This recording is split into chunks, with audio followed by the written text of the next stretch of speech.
ॐ मूकं करोति वाचालं पङ्गुं लङ्घयते गिरिं यत्कृपातमहं वन्दे परिमानन्दमाधवम्। गुरुर्ब्रह्मा गुरुर्विष्णु गुरुर्देवो महेश्वरा गुरु साक्षात् परं ब्रह्म तस्मै श्री गुरुवे नमः। सर्वे भवन्तु सुखिनः, सर्वे सन्तु निरामया, सर्वे भद्राणि पश्यन्तु मा कश्चित् दुःखभाग् भवेत्। ॐ शान्ति।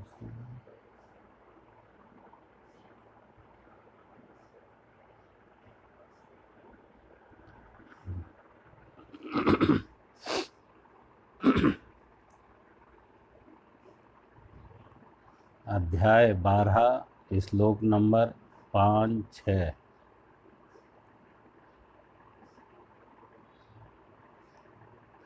क्लेशा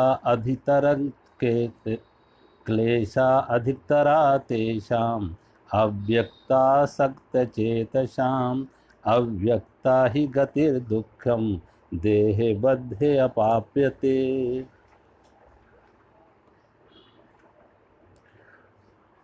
भगवान कह रहे किंतु उन सच्चिदानंद घन निराकार ब्रह्म में आसक्ति वाले पुरुषों के साधन में परिश्रम विशेष है और देहाभिमानियों के द्वारा अव्यक्त विषय गति दुख पूर्वक प्राप्त की जाती है। सगुण उपासना का कथन। एतु सर्वाणि कर्माणि मयि सन्न्यस्य मत्परा अनन्येवेयोगेन माम ध्यायन्तु पाशते। परंतु जो मेरे प्राण रहने वाले भक्तजन हैं संपूर्ण कर्मों का मुझ में अर्पण करके मुझ सगुण रूप परमेश्वर को ही अनन्य भक्ति भाव योग से चिंतन करते हुए भजन करते हैं। और इससे पहले ऊपर के श्लोक में जो एक बात आई थी,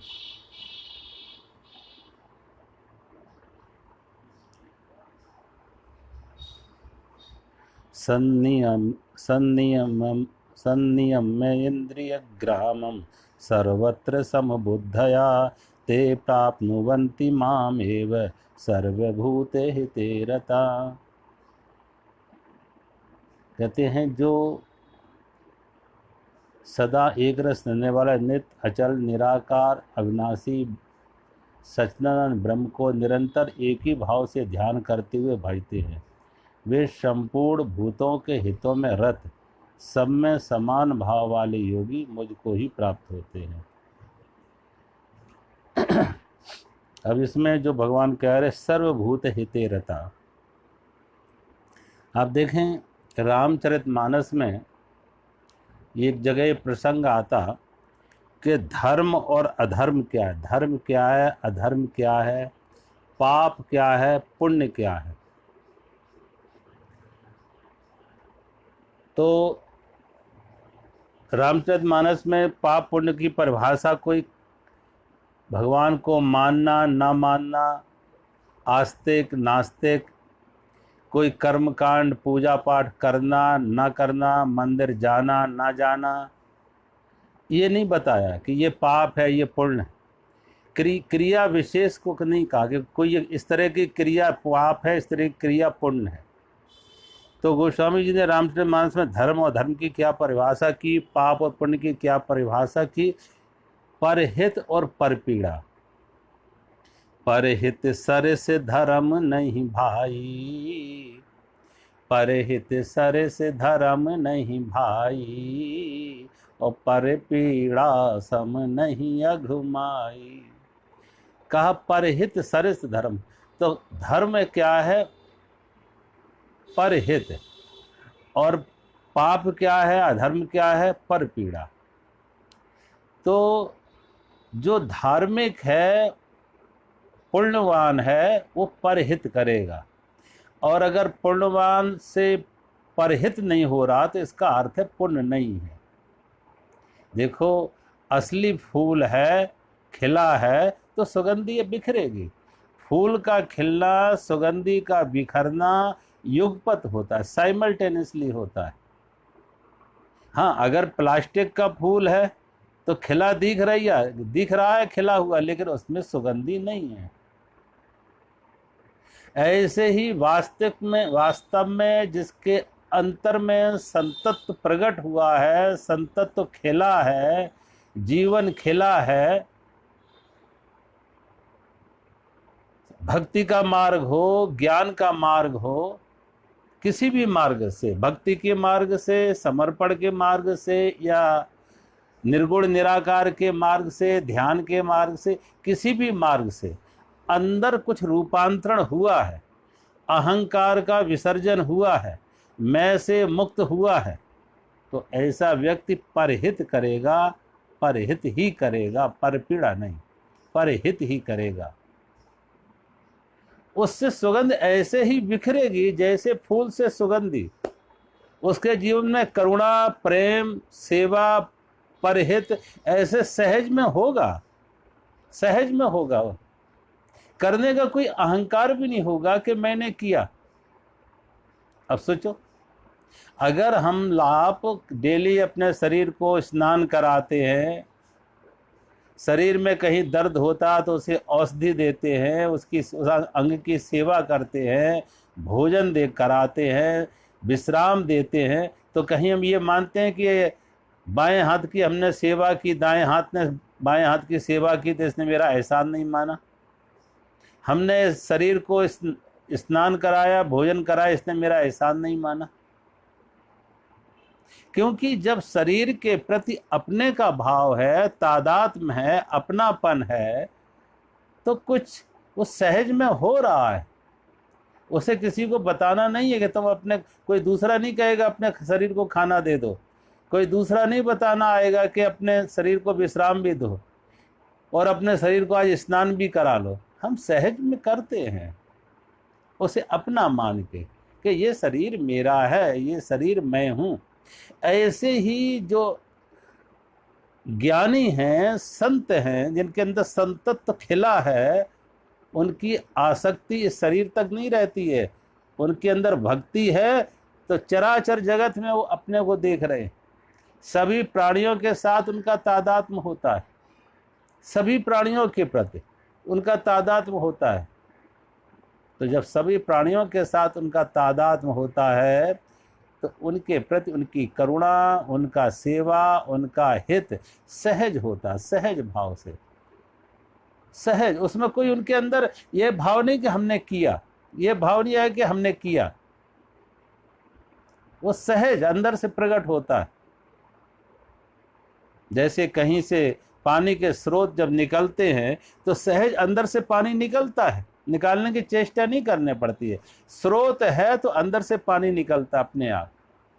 ऐसे ही अंदर से प्रेम का, करुणा का रस अंदर से बहती है जब वो अहंकार की चट्टान हट जाती है। जब अहंकार की चट्टान हट जाती है तो अंदर से सहज करुणा और प्रेम और सेवा की जलधार बहती है अंदर से, और वो सहज में होती है। उसमें व्यक्ति ये नहीं कि हमें इसके लिए या उसके लिए, सबके लिए। नदी में जल है तो नदी ये नहीं कहेगा कुछ के लिए, इस धर्म वाले के या उस धर्म वाले, ये जाति वाले या उस जाति वाले, इस भाषा वाले या वो भाषा वाले। नदी में जल है सबके हित के लिए। वृक्ष कबहु नहीं फल भके, नदी न संचय नीर, और परमारथ के कारण साधु न धरा शरीर। वृक्ष अपने फल खुद नहीं खाते, वृक्ष में फल आते हैं तो दूसरों की भूख मिटे। और वृक्ष भेदभाव नहीं करते किसको देना, कौन सी जाति, कौन सा संप्रदाय, कौन सा भाषा, कौन सा रंग रूप।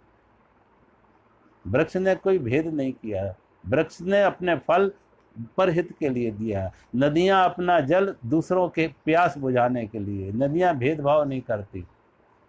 ऐसे ही परमार्थ के कारण साधन धरा शरीर। संतों का जीवन परमार्थ के लिए, परोपकार के लिए, और जो परोपकार के लिए है उनके अंदर से करुणा सहज प्रकट हो रही है। क्योंकि ये करुणा है सभी के अंदर, प्रेम है सभी के अंदर, भाव है सभी के अंदर, लेकिन उसके ऊपर अहंकार का पत्थर रखा हुआ है। देह अध्यास है व्यक्ति में, अहंकार है मजबूत, तो अहंकार का पत्थर रखा हुआ है, ये अहंकार का पत्थर हटे तो अंदर से करुणा और प्रेम की रसधार सहज प्रकट होती है, सहज प्रकट होती है। तो सर्वभूत हिते रता, ऐसा व्यक्ति जो जिसके अंदर संतत्व खिला है, सुगंध प्रकट हुई है, वो बिखरेगी अब बाहर। और किस रूप में बिखरेगी? सर्वभूत हिते रता, प्राणी मात्र का हित करने के लिए, प्राणी मात्र का हित। वो हित कहीं किसी भी प्राणी का हो, मैंने कहा प्राणी से अर्थ खाली मनुष्य नहीं है, प्राणी मात्र। पशुओं के प्रति भी प्रेम है, पक्षियों के प्रति भी प्रेम है, वनस्पतियों के, लता वृक्ष सभी के प्रति प्रेम है। कोई वृक्ष भी कहीं उसकी पत्तियां सूख रही तो उसको लगेगा इसे भी पानी की जरूरत है। सर्वभूत हिते रता, सभी प्राणियों के हित में उसका जीवन लगेगा। तो भगवान कहते हैं मुख्य यही है, किसी भी मार्ग से संतत्व खिला है, अंदर से व्यक्ति स्वस्थ हुआ है, अपने में ठहरा है, अंदर से जागा है। जब अंदर से जागा है, संतत्व खिला है, अहंकार की चट्टान हटी है, मैं से मुक्त हुआ है, तो मैं से मुक्त हुआ तो सबके साथ जुड़ गया, सबके साथ। जो मैं से मुक्त हुआ वो सबके साथ जुड़ गया, परमात्मा के साथ जुड़ा तो सबके साथ जुड़ा। और सर्वभूत हिते रता, सभी प्राणियों के हित में उसका जीवन लगेगा, सबके मंगल में। भागवत कथा में आप देखें कि देवता जब वृत्रासुर को पराजित करने के लिए विष्णु के पास जाते हैं तो विष्णु ने कहा हम तुम्हारी मदद नहीं कर पाएंगे, किसी संत की शरण में जाओ। तो कहा किस संत की शरण में जाए? तो कहा ऋषि दधिच की शरण में जाओ। कि ऋषि दधिच से क्या सेवा होगी, ऋषि दधिच किस तरीके से हमारी मदद करेंगे? कहा ऋषि दधिच की हड्डियों से जो वज्र बनेगा उससे वृत्रासुर का वध होगा। तो देवता इंद्र देवताओं को साथ लेके ऋषि दधिच के पास आते, और ऋषि दधिच के पास आते ऋषि दधिच ने पूछा देवताओं से किस कारण से तुम्हारा आगमन हुआ? तो कहा मुझे वृत्रासुर बहुत सता रहा है, तो मैं तुम्हारी कैसे रक्षा करेंगे? कि भगवान विष्णु ने मुझे आपके पास भेजा है। किस लिए भेजा है, क्या हमसे अपेक्षा लेकर आए? तो कहा आपकी हड्डियों से जो वज्र बनेगा उससे वृत्रासुर का वध होगा। अब सोचो ये हड्डियां कब मिले? जब मौत हो। ये हड्डियां कब मिले? जब मौत में हो।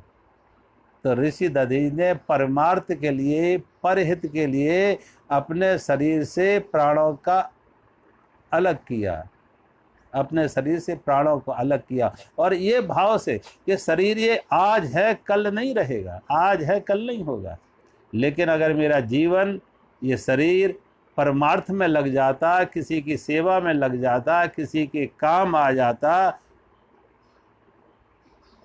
तो इससे बड़ा जीवन का परम सौभाग्य और क्या होगा? इससे ज्यादा इस जीवन का परम उपयोग और क्या होगा?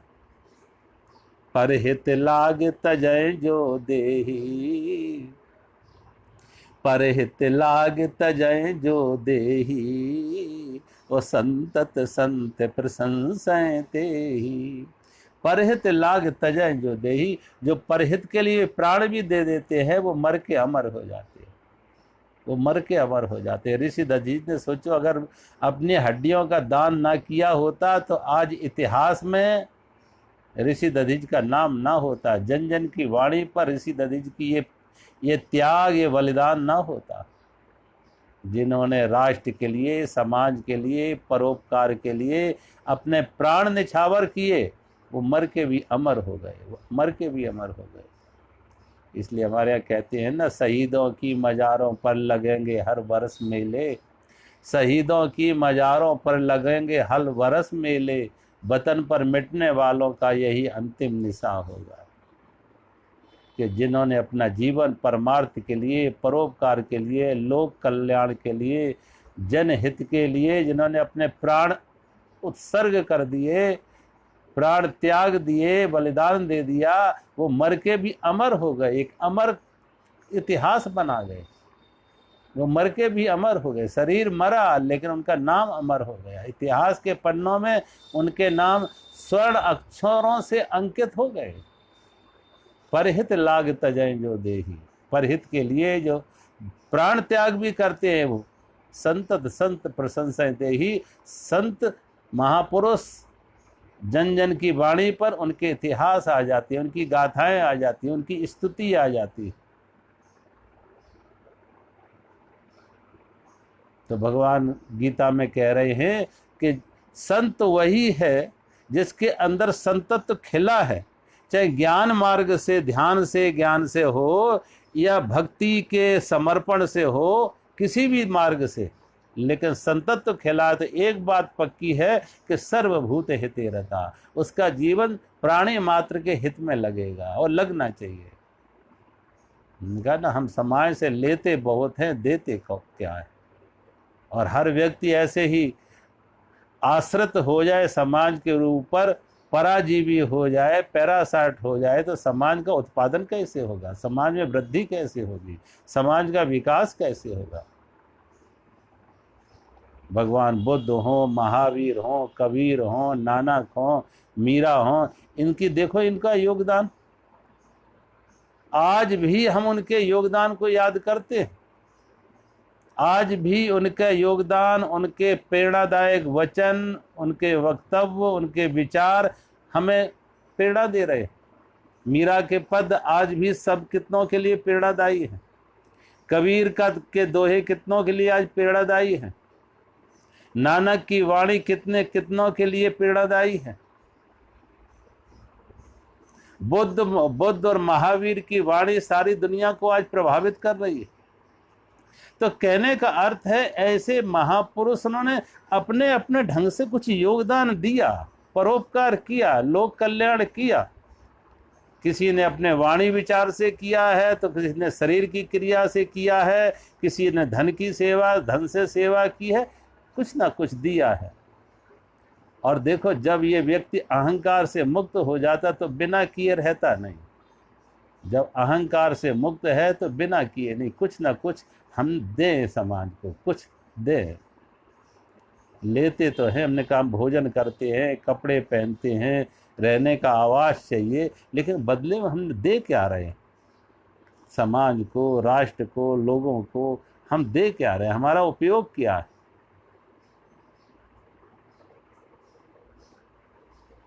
अगर ऐसा व्यक्ति देने का भाव आ जाए, और महापुरुषों ने सदा देखो दिया, हजारों हजारों साल के इतिहास उठा के आप देखो, इन महापुरुषों का बड़ा योगदान रहा, बड़ा योगदान रहा। अगर इनका कोई योगदान ना होता तो इनको स्मरण करने का, याद करने का कोई कारण नहीं था। अगर ये समाज न मालूम, आज जो सामाजिक विकास देख रहे हैं, समाज में कुछ मूल्य देख रहे हैं, कोई नैतिकता देख रहे हैं, कोई धर्म देख रहे हैं, कम से कम पशुओं से अलग समाज का एक व्यवस्थित रूप है, जंगल से अलग एक व्यवस्थित रूप है, उसका श्रेय किसको है? उसका योगदान, उसका श्रेय इन संतों को, इन महापुरुषों को जाता है, जिन्होंने हमारे जीवन में, हमारे संस्कारों में कुछ मूल्य डाले, कुछ नैतिकता डाली, कुछ धार्मिक हमारे अंदर भाव डाले, विचार डाले, जिससे हम व्यक्ति अपने को नियंत्रित किया, व्यवस्थित किया, समाज के लिए उपयोगी बनाया। आप देखो, जो विकसित समाज हैं और अविकसित समाज है, जो अविकसित समाज हैं उनमें आज भी वही हिंसा, उत्पात, युद्ध। लेकिन जो विकसित समाज हैं, उनके कारण क्या है कि उन्होंने विकसित, उन कहाँ से हुए हैं? मात्र विज्ञान और टेक्नोलॉजी से विकास नहीं हुआ है। विकास विज्ञान और टेक्नोलॉजी का विकास तो है, वो विकास विध्वंस की तरफ ले जाएगा अगर व्यक्ति अंदर से व्यवस्थित ना हो, व्यक्ति अंदर से जागा हुआ ना हो। व्यक्ति में अगर देखो, विज्ञान अपने लिए ना उपयोगी है ना अनुपयोगी है, ना निर्माण कर सकता है ना विध्वंस कर सकता है, ये व्यक्ति पर निर्भर है। विज्ञान व्यक्ति पर निर्भर है कि जिसके हाथ में वो न्यूक्लियर पावर है वो कैसा है। अगर वो करुणावान है, प्रेम है, करुणा है, तो उसका सदुपयोग करेगा। अगर उसका हिंसा है, बैर है, क्रूरता है, तो उस विज्ञान का दुरुपयोग करेगा विध्वंस में। सोचो, तो व्यक्ति का, विज्ञान ने तो अस्त्र शस्त्रों का, शक्ति का निर्माण किया, लेकिन व्यक्ति का निर्माण कहाँ से हुआ? व्यक्ति का निर्माण हुआ इन संतों से, इन महापुरुषों से, इन ज्ञानियों से।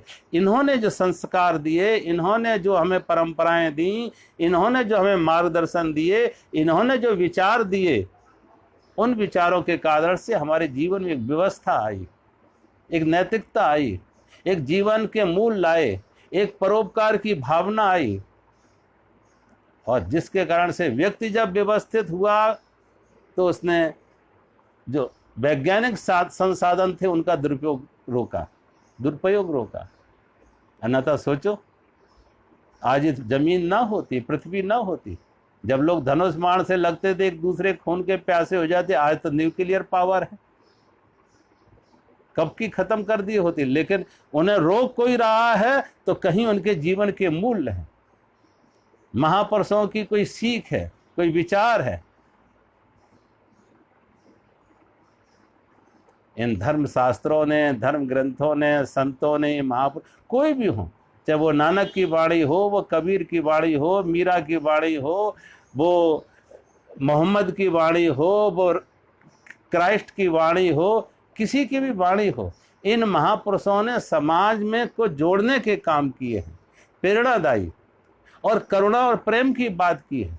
जिस धर्म के मूल में करुणा और प्रेम नहीं है तो वो धर्म नहीं है। धर्म की भी कसौटी यही है, धर्म और धर्म ग्रंथों और धर्म पुरुषों की कसौटी यही है, करुणा और प्रेम। कोई धर्म ग्रंथ, कोई धर्म पुरुष, कोई धार्मिक रीति रिवाज परंपराएं, उसकी मूल कसौटी यही है कि उसमें करुणा और प्रेम। अगर करुणा और प्रेम का उसमें अभाव है तो धर्म ग्रंथ नहीं होगा, वो महापुरुष नहीं होगा। जिसके अंदर करुणा ना हो, जिसके अंदर प्रेम ना हो, जिसके अंदर सर्वभूत हितेरता, प्राणी मात्र के हित का भाव ना हो, तो भगवान कहते हैं सर्वभूत हितेरता, जो सभी प्राणियों के हित में रत है। और अगले श्लोक में भगवान कह रहे हैं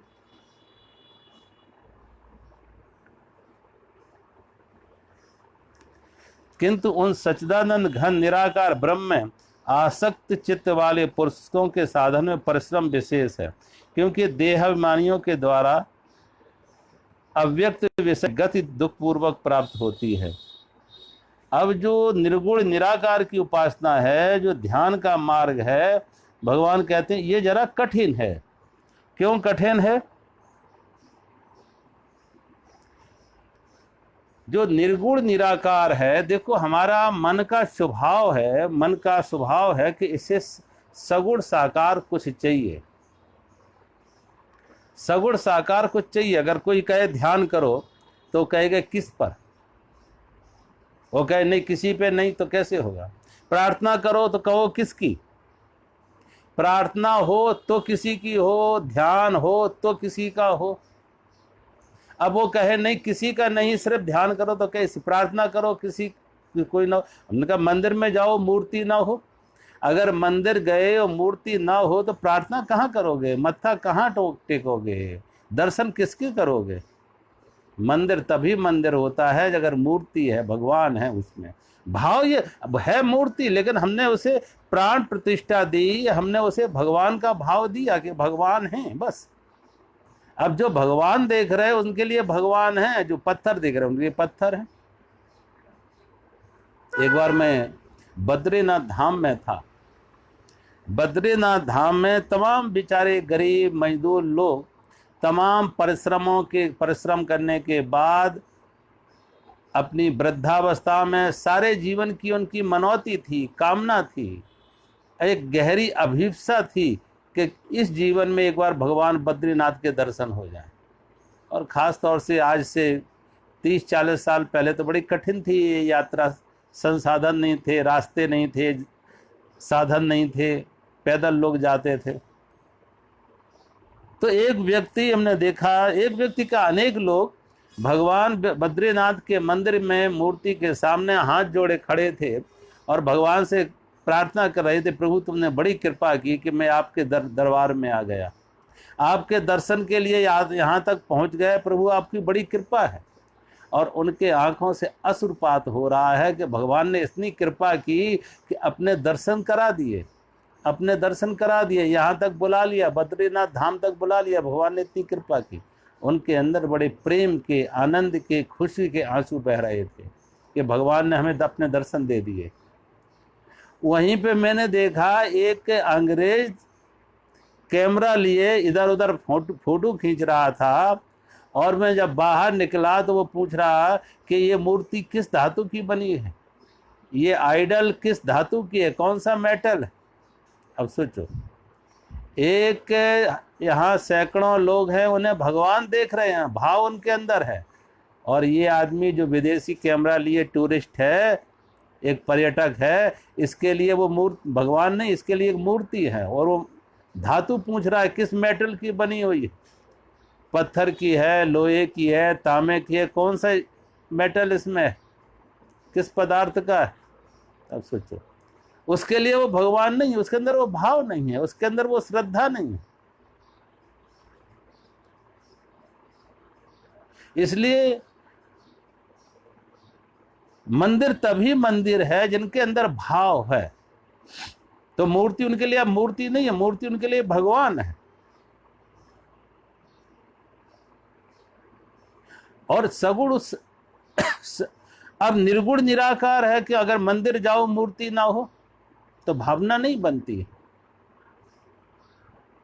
देखो, आदमी जाने को कहीं पहुंचना हो तो बिना मार्ग के भी मार्ग पहुंच सकता है, नया मार्ग भी बना सकता है, नए मार्ग भी बना सकता है, बिना मार्ग के भी पहुंच सकता है, जंगल से होके भी नए रास्ते खोज के। लेकिन नए रास्ते बनाने में, नई झाड़ियां हटाने में, नए वृक्ष काटने में, नए पत्थरों को हटाने में बड़ी कठिनाई होगी। लेकिन बने हुए रास्ते पे जो जा रहा है वो सुगमता है। एक बने हुए रास्ते पर जा रहा है और एक अपना रास्ता स्वयं बना रहा है। एक निर्मित मार्ग से जा रहा है, एक अनिर्मित मार्ग से जा रहा है। अब जो अनिर्मित मार्ग से जा रहा है उसके लिए कठिनाई स्वाभाविक है, और जो निर्मित मार्ग से जा रहा है उसके लिए सुविधा है। तो जो ज्ञान का मार्ग है ये अनिर्मित मार्ग है, ये हर व्यक्ति का अपना अलग होगा। बुद्ध का अपना अलग होगा, महावीर का अपना अलग होगा, जितने महापुरुष इस मार्ग पर चले हैं। गुरु का अलग होगा, शिष्य का अलग होगा। ये संपत्ति कोई किसी को हस्तांतरण नहीं कर सकता है।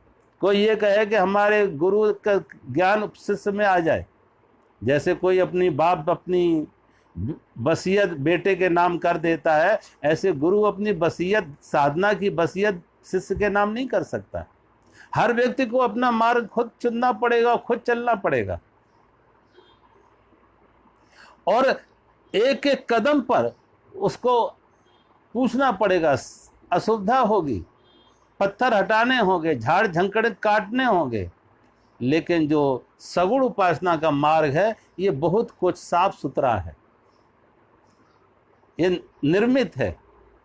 हजारों साल से संत, महापुरुष, ज्ञानी, और एक बड़ा अकेला, इसमें एक अकेलापन, क्योंकि ज्ञान के मार्ग पर अकेलापन भी महसूस होता है। ज्ञान के मार्ग में अकेलापन, दूसरा कोई है ही नहीं। एको हम ब्रह्मो द्वितीया नास्ति, एक ब्रह्म है, दूसरा कुछ है ही नहीं। जब एक ही है तो एक अकेलापन भी रहेगा। और खास तौर से जिनमें देह अध्यास है, और सब खास तौर से क्या सभी में है, देह अध्यास सभी में। जो कहनो एक बार घटना है, यहाँ शिवानंद आश्रम में कहते भंडारा चल रहा था, और स्वामी शिवानंद जी भी वहाँ बैठे हुए थे। और इस भंडारे में जैसी कि परंपरा है, जब साधु भोजन करते हैं तो साधु भोजन के साथ साथ भोजन करते हैं, बीच बीच में श्लोक भी बोलते हैं। कुछ कोई गीता का श्लोक, कोई कहीं और का कोई श्लोक बोलते हैं। तो एक साधु बोल रहा था उस श्लोक में कि तीनों कालों में जगत है ही नहीं, तीनों कालों में संसार है ही नहीं, जगत है ही नहीं। लेकिन वही साधु जो कह रहा था तीन काल में जगत नहीं है, और वही चिल्ला के कह रहा था कि यहाँ दाल में नमक भी नहीं है, दाल में नमक नहीं। तो स्वामी शिवानंद जी हंसने लगे कि अभी तुम कह रहे थे 3 काल में जगत नहीं है और अब तुम्हें एकदम आ गए कि दाल में नमक नहीं है। दाल में नमक नहीं, ये ज्ञान कैसे आएगा, जगत है ही नहीं। तीनों कालों में जगत से तो मुक्त हो गए हो, देह अध्यास से मुक्त हो गए हो, संसार के विषयों से आसक्ति से मुक्त हो गए हो, तो अब ये तुम्हें ज्ञान कैसे आया कि दाल में नमक नहीं है। तो कहने का अर्थ है जब तक शरीर का अध्यास रहेगा कि मैं शरीर हूँ, मन बुद्धि इंद्रियाएं हैं, इनके साथ हमारा तादात्म्य है, तो इतना सरल नहीं है कि देह अध्यास होते हुए भी और निर्गुण निराकार की उपासना में हम चले जाएं। इतना सरल नहीं है। लेकिन भगवान ये कह रहे हैं कि सरल नहीं है लेकिन असंभव नहीं है। ये भी नहीं कि फिर द्वार बंद कर दें। कोई बिरले, कोई बुद्ध पहुंचेंगे, कोई महावीर पहुंचेंगे, कोई पहुंचेंगे बिरले, लेकिन सामान्य व्यक्तियों के लिए वो मार्ग नहीं, सामान्य व्यक्तियों के लिए वो मार्ग नहीं हो सकता। इसलिए 100 में 99 लोग जो भावना के स्तर पर हैं, भाव के स्तर पर हैं, हृदय के स्तर पर हैं, उनके लिए भक्ति और सगुण उपासना का मार्ग है। क्यों? यहाँ अकेलापन नहीं। और जो मार्ग, कुछ ऐसे लोग हैं 1%, उनके लिए भगवान कहते हैं उनका भी स्वागत है। वो अपना रास्ता, उन्हें परिश्रम करने में रुचि है, शक्ति उनके पास है, नया अपना मार्ग खुद बना सकते हैं, खुद राह के पत्थर काट सकते हैं, उनका स्वागत है। अब इस जो अकेलापन, बुद्ध अकेलेपन में, जो अपने अकेलेपन में राजी हो जाए, संत अकेले होते हुए भी, संतों को देखो, वो अकेले होते हुए भी अपने को अकेला नहीं कहते कि मैं अकेला हूं। कितने संतों को देखो, वो बड़े एकांत में रहते हैं, शांत रहते हैं, लेकिन कभी ऐसा नहीं कहते हैं कि मैं अकेला हूं। ईसाइयों में एक फकीर हुई सेंट थेरेसा। सेंट थेरेसा भिक्षा याचना करके अपना गुजारा करती, भिक्षा मांग के अपना गुजारा करती, और सारा जीवन उसी का इसी प्रकार से भिक्षा याचना करके गुजारा करने में बीत गया। जब लगभग जवानी ढल गई, वृद्धावस्था में आ गई, तो एक दिन वो कहने लगी अब मुझे एक बड़ा चर्च बनाना है। उसने कहा मुझे एक बड़ा चर्च बनाना है। किसी ने पूछा थेरेसा चर्च तो बनाओगी, लेकिन चर्च के लिए साधन चाहिए, पैसा चाहिए, पैसा कहाँ है, पैसा कहाँ है? तो उसने अपनी जेब से पैसे निकाल के दिए, कहा देखो ये पैसे हैं मेरे पास। जेब में कितने पैसे थे? 2 पैसे। उसकी जेब में 2 पैसे थे, निकाल कर दिखाए ये हैं पैसे। तो लोग हंसने लगे कि रवि थेरेसा तू तो पागल है, तू तो पागल है, 2 पैसे से कोई चर्च बनते हैं? 2 पैसे से कोई इतने बड़े, जिस मंदिर की कल्पना कर रही है कि बड़ा मंदिर बनाना है, 2 पैसे से कोई बड़े मंदिर बनेंगे? तो कहते हैं, थेरेसा ने कहा ये 2 पैसे ना देखो, ये 2 पैसे तो निमित्त हैं। एक तरफ संत का, भक्त का संकल्प है, संत का संकल्प है, भक्त का संकल्प है, और 2 पैसे ये निमित्त हैं। लेकिन जो तीसरी शक्ति है परमात्मा की कृपा, तीसरी शक्ति है परमात्मा की कृपा, ये काम होगा परमात्मा की कृपा से। जो तीसरी शक्ति है परमात्मा की कृपा से होगा ये, क्योंकि संत का संकल्प पूरा करना है परमात्मा को, और 2 पैसे ये तो निमित्त है, ये निमित्त है, ये कारण करेगा तो परमात्मा। इसलिए वो कहते हैं, लेकिन उस सेंट थेरेसा का इतना बड़ा मंदिर बनवाया कि आज तक इतना बड़ा मंदिर नहीं है वहां।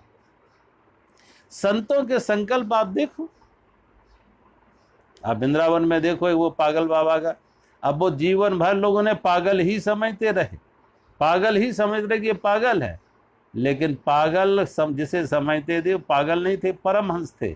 और एक पागल बाबा के नाम से कितना बड़ा मंदिर बन गया, पागल बाबा के नाम से कहते हैं पागल बाबा, लेकिन देखो कितना बड़ा काम। अब वो पागल बाबा ने नहीं किया, संत का संकल्प परमात्मा ने पूरा किया। संत का संकल्प उठा तो परमात्मा ने पूरा किया। इसलिए संत कभी ये नहीं मानते कि मैं अकेला हूं, उनके अंग संग परमात्मा है, परमात्मा की शक्ति काम कर रही है जीवन में। इस प्रकार का भाव ऐसा संतों के जीवन में कभी ये नहीं आएगा कि मैं अकेला हूं, मेरे पास कुछ है नहीं। वो कहते मेरे साथ परमात्मा है। साधु गांठ न बांधिया उधर समाता ले, आगे पीछे हरि खड़े जब मांगे तब दे। कहते आगे पीछे हरि खड़े, जब मांगे तब दे। उसके आगे भी है और पीछे भी है, चारों तरफ से परमात्मा उसकी सुरक्षा में है। जब मांगे, जब जरूरत पड़ती है वो हाथ फैला देता, वो दे देता। उसे रखवाले की इस जरूरत भी नहीं, क्योंकि आगे पीछे हर खड़े, परमात्मा उसके साथ चल रहा। तो ऐसे संत जो सगुण साकार की उपासना में हैं, वो हर समय अपने को एक अकेला नहीं मानते, भगवान उनके साथ है। और कितनी कथाएं ऐसे मिलेंगी, ऐसे महापुरुषों की, भक्तों की, भगवान ने कितने कितने कैसे कैसे रूपों में उनकी रक्षा की, कैसे कैसे नए नए रूपों में किस प्रकार उनकी रक्षा की। महाराष्ट्र में कहते हैं एक दामाजी नाम के संत हुए। एक बार यवन राजा के सिपाही दामाजी को पकड़ने के लिए आए। दामाजी को पकड़ने के लिए आए सिपाही, किस लिए कि दामाजी ने राजा का कोई टैक्स नहीं अदा किया। दामाजी ने राजा का टैक्स अदा नहीं किया, कर नहीं चुकाया। तो राजा के सिपाही पकड़ के ले गए।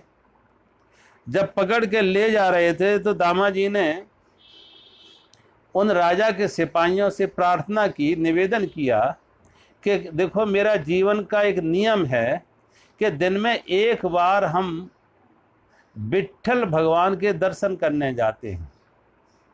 महाराष्ट्र में पूना के पास एक विट्ठल नाथ का मंदिर है, बड़ा प्रसिद्ध मंदिर है भगवान विट्ठल नाथ का। तो दामाजी ने कहा दिन में एक बार में भगवान विट्ठल नाथ के दर्शन करने जाते हैं, अगर आप कृपा करो तो एक बार मुझे उस रास्ते से लेके चलो कि भगवान विट्ठल नाथ के दर्शन करके, और फिर राजा जब तक चाहे मुझे जेल में डाल दे, जब तक चाहे मुझे जेल में डाल दे। कहते हैं उन यवन सिपाहियों को भी दामाजी के अंदर ऐसी भक्ति भावना देख के, उनका सरलता प्रेम देख के उनके मन में भी दया आ गई, और वो दामाजी को विट्ठल नाथ के दर्शन करा के राजा के पास ले जाते। जब विट्ठल नाथ के दर्शन करा के दामाजी को राजा के पास ले जाते, उस यवन राजा के पास, तो कहा ये देखो दामाजी हैं, इन्होंने राजा का टैक्स अदा नहीं किया है, कर अदा नहीं किया है। कहते हैं जब ये कहा कर अदा नहीं किया, इन्हें जेल जाना है, तो राजा ने मंत्री को बुलाया। तो मंत्री ने आके कहा कि दामाजी का पैसा तो जमा हो चुका है, दामाजी का पैसा तो जमा हो चुका है। तो कौन करने आया दामाजी का पैसा? तो उसमें लिखा था कि बिट्ठू नाम का कोई नौकर है जो दामाजी का पैसा जमा करा गया। वो कह रहा है कि हम दामाजी के नौकर हैं बिट्ठू, और पैसा जमा करा गया। अब सोचो, जो बिट्ठू, जो भगवान विट्ठल नाथ थे, वो बिट्ठू नौकर बन के दामाजी के पैसा जमा करा। ऐसी कितनी कथाएं, प्रेरणादायक कथाएं मिलेंगी कि भगवान जब भक्तों के ऊपर कोई ऐसी आपत्ति आती तो भगवान सहन नहीं करते। कितने कितने रूपों में भगवान स्वयं प्रकट होते, कितने कितने रूप में, किस रूप में प्रकट हों, लेकिन परमात्मा पर ऐसी हमारी अटूट श्रद्धा आ जाए, भाव आ जाए, समर्पण आ जाए। इसलिए भगवान कहते हैं अनन्य भक्ति। जीवन के हर व्यवहार में भगवान, हम किसी के साथ व्यवहार कर रहे, वाणी से सामने है, वो भगवान का रूप है। जो भी सामने आ रहा, पशु रूप में, पक्षी रूप में, किसी रूप में, एक बार कहते हैं नामदेव जी नामदेव जी कहते हैं भोजन करने जा रहे। एक व्यक्ति सुबह से शाम तक नामदेव के बारे में ये मालूम करना था कि क्या संत है, क्या करते हैं, कितनी तपस्या, कितना भजन, कितना ध्यान, कितनी धारणा, क्या करते हैं ये। तो सुबह सबने देखा, एक मंदिर में जाके देखा कि वो सोए हुए हैं दिन के 8-9 बजे तक, और सोए भी नहीं है, वो भी शिवलिंग के ऊपर पैर रखे। उसको लगा कैसा नाचते के लोग मत्था ठीक टेकते हैं, ये पैर रखे सो रहा। कहते हैं एक नाथ जी को जगाया, एक नाथ जी को, और जब एक नाथ जी को जगाया तो एक नाथ जी से कहा आप शिव जी के ऊपर पैर रखे। उन्होंने कहा जहाँ शिव ना हो वहाँ पैर कर दो। और कहते हैं जहाँ जहाँ उनके पैर करते शिव उधर प्रकट हो जाते, यानी सब जगह भगवान है। तो कहा आप इतने देर तक सोते हैं। कहते नहीं, संत जब जगे तभी ब्रह्म मुहूर्त। और देखा कि एक नाथ जी और जीवन दिन भर में क्या करते हैं, इस नदी में स्नान करके आते हैं, घर आते हैं, उनकी पत्नी उनके लिए खाना सामने लाती है, भोजन लाती, और जब भोजन लेके आती तो एक नाथ जी ने हाथ जोड़े, भगवान की प्रार्थना की भोग लगाने के लिए। भगवान के हाथ जोड़े, प्रार्थना की भोग लगाने के लिए। इसी बीच में देखा नजदीक एक कुत्ता बैठा था। वो कुत्ता हल्के से दबे पैर आके एक नाथ जी की थाली से रोटी उठा के भागने लगता है। वो रोटी उठा के कुत्ता भाग रहा। इधर से एक नाथ जी की पत्नी रसोई से एक कटोरी में घी लेके आती। जब घी लेके आई तो कटोरी में घी लेके तो पत्नी आई, लेकिन थाली में तो रोटी नहीं है, रोटी तो कुत्ता लेके जा रहा। तो कहते हैं एक नाथ जी हाथ में घी की कटोरी लिए, हाथ में घी की कटोरी लिए और कुत्ते के पीछे भाग रहे। ये आदमी जो देख रहा था कि इनकी क्या तपस्या है, क्या सेवा है, कितना भजन, कितना ध्यान, तो उसने देखा कि एक नाथ जी एक कुत्ते के पीछे भाग रहे हैं, जो कुत्ता रोटी लेके भागा, और एक नाथ जी ने कुत्ते को पकड़ लिया। उसको लगा देखो ये आदमी कितना लोभी, लालची, कुत्ते को एक रोटी भी ले जाना इसको गवारा नहीं है, स्वीकार नहीं है। और कहते हैं एक नाथ जी ने कुत्ते को पकड़ लिया, उस कुत्ते के मुंह से रोटी निकाल ली, कुत्ते के मुंह से रोटी खींच ली, और रोटी घी में डुबो के फिर कुत्ते के मुंह में दे दी, और कहा मेरे राम बिना घी के रोटी खाओगे। रोटी घी में डुबो के फिर कुत्ते के मुंह में दे दी, और कहा मेरे राम बिना घी के रोटी खाओगे। मैं तो बिना घी के रोटी नहीं खाते, तुम बिना घी के रोटी कैसे खाओगे। सोचो, एक नाथ जी को उस कुत्ते में भी भगवान का भाव आ रहा है। कुत्ते में भी एक नाथ जी भगवान को देख रहे हो, कहते बिना घी के रोटी कैसे खाओगे। घी में डुबो के रोटी फिर कुत्ते के मुंह में दे दी। ये भाव है। ऐसा व्यक्ति सर्वत्र हर रूप में उसको देखेगा, हर रूप में, मनुष्य रूप में हो, पशु रूप में हो, पक्षी रूप में हो, किसी भी रूप में हो, हर रूप उसके रूप है। और ये अनन्य भक्ति है। अनन्य का अर्थ है कि अब कोई अन्य नहीं रहा है, सब उसी के हो गए, सब उसी रूप के, सब उसी रूप के। उनका जिसे सागर की समझ आ गई, अब हर लहर में उसे सागर दिखेगा, हर तरंग में सागर दिखेगा, हर पानी के बुदबुदे में उसे सागर दिखेगा। जिसे सागर की समझ है, जिसे परमात्मा की समझ है, भाव है, भक्ति है, उसको अनन्य भाव, अब अन्य नहीं रहा कोई, सब उसी के हैं, सब उसी के हैं। ऐसा व्यक्ति भगवान कहते वो सगुण उपासना जो उसकी है, वो इस तरीके की उसकी सगुण उपासना है कि सब कुछ भगवान के प्रति अर्पण, परंतु जो मेरे परायण रहने वाले भक्तजन संपूर्ण कर्मों को मुझ में अर्पण करके, संपूर्ण कर्मों को मुझ में अर्पण करके सगुण रूप परमेश्वर को अनन्य भक्ति योग से निरंतर चिंतन करते हैं। सगुण रूप परमात्मा को, परमेश्वर को अनन्य भक्ति योग से निरंतर चिंतन करते। अनन्य भक्ति योग, अनन्य भक्ति योग का यही अर्थ है कि अब अन्य कोई नहीं रहा, हर रूप उसी के रूप हो गए, हर क्रियाकलाप व्यवहार में उसी को देख रहे जो व्यक्ति जो है। इसलिए कबीर के जीवन में देखो, कबीर कपड़ा बुनते, और जब कबीर कपड़ा बुनते तो कपड़ा कबीर बेचने जाते हैं, कबीर कपड़ा बेचने जाते, और कबीर जब कपड़ा बेचने जाते तो देखता कोई ऐसा व्यक्ति जिसके पास कपड़ा नहीं है, नंगा, कपड़ा नहीं है, वस्त्र नहीं है, सर्दी से ठिठुर रहा है, तो कबीर उसे कपड़ा उड़ा देते, कपड़ा दे देते। और कबीर कहते मेरे राम, राम ने ही तुम्हारे लिए ये कपड़ा बनाया, राम ने ही कपड़ा बनाया, और राम ने राम के लिए ही जिसे दे रहे हैं, जिस गरीब को, जिस भिखारी को, उसे भी राम का रूप देख रहे हैं कि ये भी राम है, राम ने ही बनाया और राम के लिए ही बनाया। कबीर ये नहीं कह रहे मैंने बनाया, कबीर कहती ये राम ने, कपड़ा भी राम ने बनाया, और किसके लिए बनाया, वो भी राम के लिए। जिस गरीब मजदूर भिखारी को देते हैं उसे भी उसी रूप में देखते, ये भी राम है, ये भी राम का रूप है। ये अनन्य भक्ति है कि जीवन का हर व्यवहार, क्रियाकलाप एक परमात्मा के लिए, एक विराट के लिए। और वो सगुण जरूर नहीं कि मंदिर में वो सगुण को देखा, हर रूप में सगुण है। मनुष्य है तो सगुण परमात्मा है। अब उसकी जाति कुछ हो, संप्रदाय कुछ हो, भाषा कुछ हो, गोरा काला हो, कुछ भी हो, मनुष्य रूप में परमात्मा है, पशु रूप में परमात्मा है, गाय हो, बैल हो, कुत्ता हो, पशु रूप में परमात्मा है, वृक्षों के रूप में परमात्मा। इसलिए हमने वृक्षों को पूजा, नदियों को पूजा, पहाड़ों को पूजा, पशुओं को पूजा। हमारे अवतारों में देखो, 10 अवतारों में, यहाँ नरसिंह अवतार भी है, यहाँ मत्स्य अवतार है, भगवान का नरसिंह रूप, भगवान का मछली के रूप में भगवान का अवतार, कूर्म अवतार कछुए के रूप में भगवान का अवतार।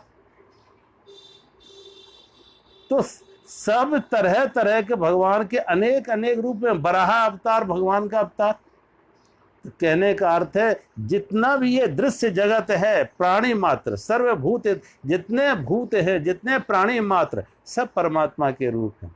और ऐसा व्यक्ति सभी रूपों को, ये उसका सगुण उपासना है।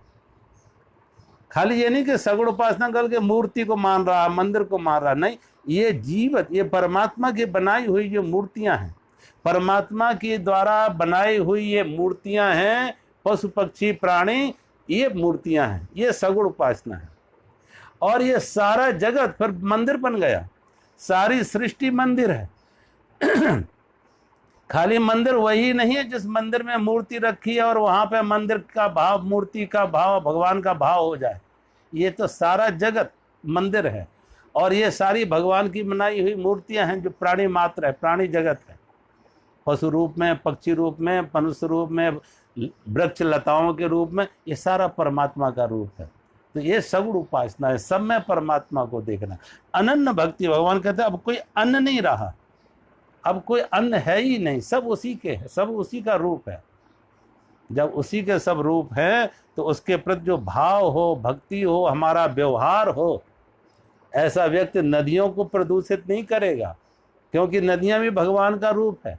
ऐसा व्यक्ति हवा को प्रदूषित नहीं करेगा कि हवा भी भगवान का रूप है। ऐसा व्यक्ति वृक्ष नहीं काटेगा कि वो वृक्ष की हरियाली भी भगवान की हरियाली है। ऐसा व्यक्ति पशु पक्षियों के प्रति क्रूरता नहीं दिखाएगा कि वो उन पशु पक्षियों में भी परमात्मा है। सबके प्रति, वृक्षों के प्रति, नदियों के प्रति, पहाड़ों के प्रति, प्राणी मात्र के प्रति उसके मन में करुणा और प्रेम है। किसी के पर क्रूरता नहीं आएगी, हिंसा नहीं आएगी। और सभी रूपों में उसको एक को देखना, परमात्मा को देखना, ये अनन्य भक्ति है। अन्न नहीं है, सभी लहरों में एक सागर को देखना है, सभी लहरों में एक सागर, और एक सागर की ही सब लहरें हैं, एक सागर की ही सब लहरें हैं। अनेक में एक और एक में अनेक। जो अनेक में एक को देख रहा है और जो एक में अनेक को देख रहा है, भगवान कहते हैं ऐसा व्यक्ति जो सगुण उपासना करते हुए भी भक्ति योग से निरंतर मेरा चिंतन करते हुए अनन्य भाव, भक्ति भाव से, तो भगवान का जो अनन्य भक्ति भाव से भगवान कहते हैं ये सगुण उपासना है। और सगुण उपासना हमने खाली ये नहीं कि कोई मंदिर मूर्ति, ये सारा सृष्टि परमात्मा का सगुण रूप है। ये सारी सृष्टि नाम रूप ये परमात्मा का सगुण रूप है। और इस रूप को परमात्मा के का मानना, मनुष्य की बनाई हुई मूर्तियों को हम भगवान मान लेते हैं, लेकिन परमात्मा के बनाई हुई इंसान को, परमात्मा के बनाए हुए इन प्राणियों को हम परमात्मा मूर्ति नहीं मान पाते, भगवान नहीं मान पाते। मनुष्य ने किसी पत्थर को गढ़ के राम कृष्ण देवी की मूर्ति बना ली, उनमें भगवान मान लिया।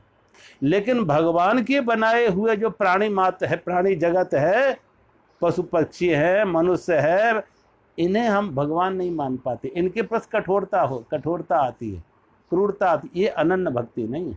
अनन्य का अर्थ है अन्न नहीं रहा। ये भगवान की बनाई हुई मूर्तियां, भगवान के बनाए हुए प्राणी जगत, ये सब उसी के रूप है। और ये सारी सृष्टि परमात्मा का मंदिर है। ये सारी सृष्टि परमात्मा का मंदिर है।